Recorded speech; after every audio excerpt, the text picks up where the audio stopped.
Hello hello हामी अन्तमा अहिले प्याराग्लाइडिङ गर्ने ठाउँमा आइपुग्यौँ। प्याराग्लाइडिङ उडाएको दृश्यहरू म केही क्षण पछाडि देखाउने छु। र ल हेर्नुहोस् त कस्तो रमणीय दृश्य छ यहाँ। यहाँ मानिसहरू सेल्फी खिच्न पनि त्यत्तिकै मात्रामा आउँदो रहेछ र सेल्फीहरू खिच्दो रहेछन्।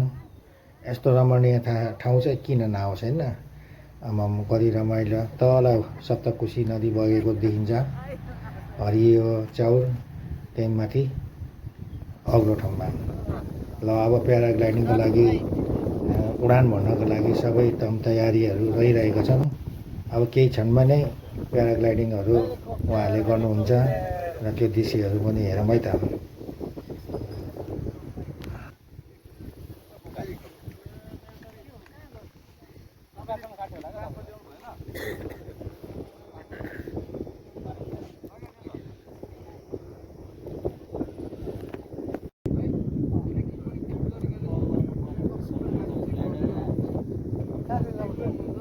अघि चाहिँ लोड गरेर राखेको अनि नजिक्ने भन्यो अनि त्यतिकै हो त। अब नेक्स्ट टाइम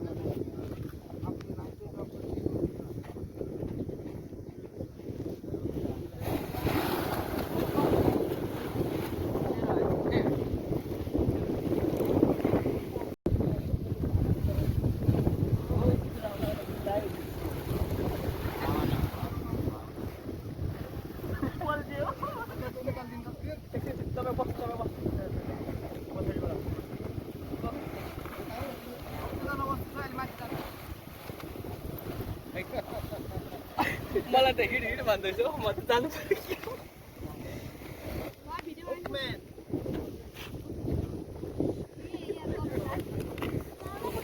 लगिहाल्छ।